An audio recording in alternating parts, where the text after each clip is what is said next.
Բարև ձեզ հարգելի հայրենակիցներ, ես Մարատ Հակոբյանն եմ Կիևից։ Այսօր Ուկրաինա-Ռուսաստանի լայնածավալ ներխուժման 1135-րդ օրն է։ Ձեզ համար կրկին հնարավոր եղավ կարճ եթեր կազմակերպել։ Մինչ նորություններին անցնելը ցանկանում եմ շնորհակալություն հայտնել ձեր մեկնաբանությունների, լայքերի եւ մեր եթերների տարածման համար։ Շատ եք օգնում, շատ շնորհակալ եմ։ Անցած 2 օրերում Պուտինի զորքերը կորցրել են նորից ավելի քան 3000 զինվոր, ընդհանուր ռուսական կորուստները արդեն հասել են 920,000-ի։ Ռուսաստանում կարճ դադարից հետո նորից սկսել են բողոքել անհայտ դրոնների հարձակումներից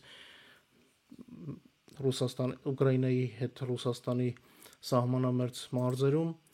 Ուկրաինայի զինված ուժերի հարվածների հետևանքների կադրերը Բելգրադի դաշտային օդանավակայանին վստահ եմ դուք արդեն բոլորդ տեսել եք մեր տելեգրամյան ալիքում։ 4 ռուսական ուղղաթիռներ քրիտիկական վնասվածքներ են ստացել, 2 K-52 եւ 2 Mi-8։ Կուրսկի եւ Բելգրադի մարզերում կատաղի մարտեր են ընթանում։ Ռուս զինվորականները վախենալով Բելգրադի մոտ ուկրաինական զինված ուժերի առաջխաղացումից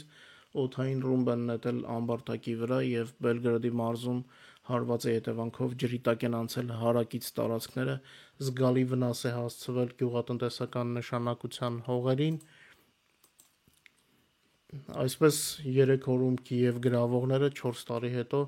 իրենց գետերի ամբարտակներն են ոչնչացնում, որպեսզի արդեն ուկրաինական զորքերը առաջ շարժվեն։ Պուտինը շարունակում է ցույց տալ իր գազանային էությունը եւ ուկրաինական քաղաքների դաժան ռմբակոծություններով, սա երևի թե իր չգիտեմ, այլասերված ուղեղը հանգստացնելու համար է, թե ինչ է, որ ռուսական լոգիկան հասկանալը շատ դժվար է։ Այդ իսկ պատճառով երևի թե մենք նույնիսկ պատերազմից հետո էլ չհասկանանք, թե ինչի համար էր նա խաղաղ բնակչությանը թիրախավորում, երբ որ պարզ է, որ խաղաղ բնակչությունը միևնույն է ռուսներից չի վախենում, հա։ Նախորդ օրերին Ուկրաինան նշում էր հյուսիսային Ուկրաինայի ազատագրման 3-րդ տարեդարձը, որը համարվում է պատերազմի շրջադարձային կետ։ Ինչպես հիշում եք, 22 թվականի փետրվարի 24-ին ռուսական բանակը միանգամից մի քանի ուղղություններից ներխուժեց Ուկրաինա։ Կիևի մարզի հյուսիսն ընտրվել էր Պուտինի բանակի կողմից Ուկրաինայի մայրաքաղաքի ուղղությամբ առաջխաղացման համար։ Չեռնիգիվի եւ Սումիի մարզերի մի մասը եւ Կիևի հյուսիսը գրեթե 40 օր գտնվում էին ռուսական օկուպացիայի տակ։ Կիևի մարզի հյուսիսը, ճիշտ կլինի այդպես ասել,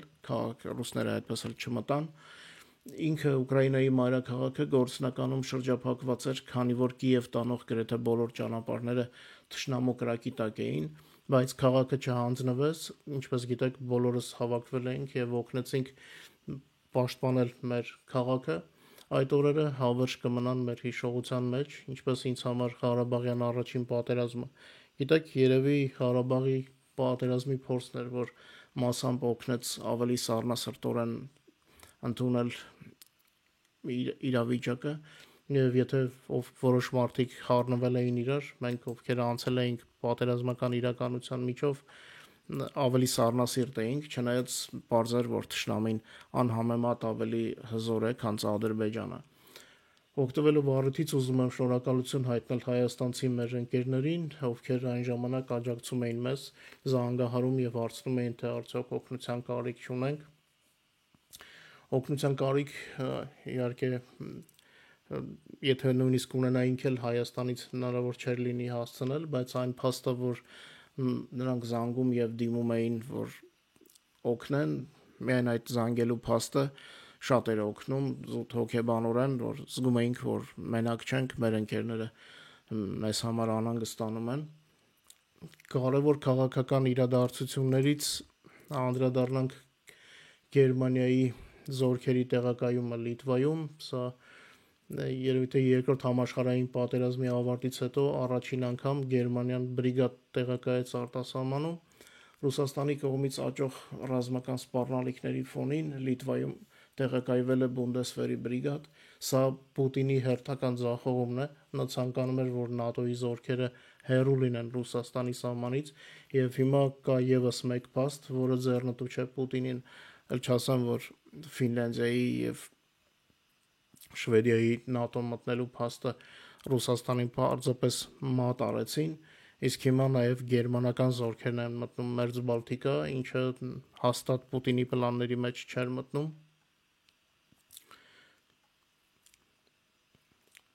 Մեկնաբանություններում ես տեսնում եմ պուտինիստների տանջանքները, նրանք չեն հասկանում, որ իրենց գրառումները միայն հաստատում են մեր հաղթանակը իրենց եւ իրենց առաջնորդների նկատմամբ։ Պուտինիստների ճչոցները այդ ցավից մեր մեջ ավելի վստահություն են արտնասնում, որ իրոք մենք հաղթել ենք եւ ճիշտ ճանապարհի վրա ենք։ Բրիտանական Daily Mail-ը գրում է, որ Թրամփը մեծ պատերազմ է պատրաստում Իրանի դեմ։ Daily Mail-ը ճիշտ ասած այն թերթը չէ, որին կարելի է լիովին վստահել, բայց իրավիճակը այնպեսին է, որ ըստ Թրամփի, եթե փորձենք անցալել լոգիկայի, կարող է հենց այդպես էլ իրավիճակը զարգանա, հատկապես որ տեսնում ենք Իրանը լուրեր կար, որ օդային տարածքը փակել է։ Պաստորեն բոլոր քաղաքական ոլորտներում, որտեղ Թրամփը մտել է, նա ձախողվել է եւ Իրանը կարող է դառնալ խավության նոխազ, թեկուզ միայն Թրամփին վստահություն բերելու, ուրիշի աչքերում վստահություն բերելու համար։ Դե կարծում եմ Իրանի հարևանների համար ռիսկերը բացառելու կարիք չկա։ Ես կցանկանայի տեսնել Հայաստանի իշխանությունների իրական քայլերը երկրի անվտանգության ամրապնդման համար, քանի որ նույնիսկ ամենալավ տրամադրված ընկերները չեն հասկանում Երևանի գործողությունների տրամաբանությունը։ Իդեպ նկատել եք, որ Եվրամիությունից պաշտոնական արձագանք չեղավ այն փաստի վերաբերյալ, որ Հայաստանը ընդունել է եվրոինտեգրման մասին օրենքը։ Նրանց համար, ովքեր չգիտեն, ասեմ, որ պաշտոնական դիրքորոշումը Եվրոպական հանձնաժողովի կարծիքն է կամ գոնե եվրոպական առաջատար երկրների ղեկավարների ողջույնի խոսքը։ Ըստ ամենայնի, եվրոպական մայրաքաղաքներն արդեն չգիտեն, թե ինչպես արձագանքել Հայաստանի նման քայլերին, ցավոք սրտի հստակություն չկա,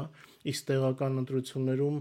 ռևանշիստների հաղթանակը միայն ավելացնում է անորոշությունը Հայաստանի արտաքին քաղաքականության վերաբերյալ։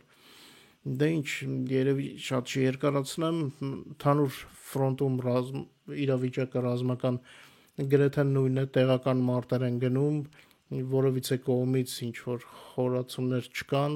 ռուսները շարունակում են իրենց անմիտ գրոհները եւ շատ մեծ կորուստներ են կրում դրա պատճառով 920,000, չգիտեմ, ցանկացած երկրի համար նման կորուստները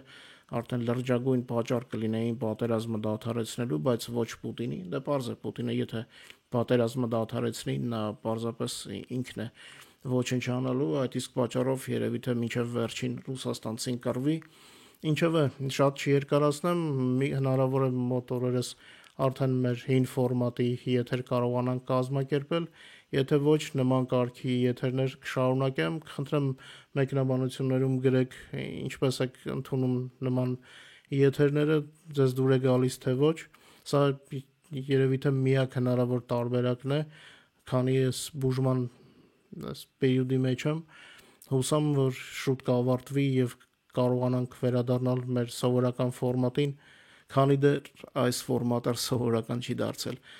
Շնորհակալ եմ, որ մեզ հետ եք, շնորհակալ եմ, որ վստահում եք, շնորհակալ եմ նորից ասեմ, որ ձեր լայքերի մեկնաբանությունների համար իրոք շատ ոգևորիչ է տեսնել այդ ամենը։ Շնորհակալ եմ եւ մինչ նոր հանդիպում։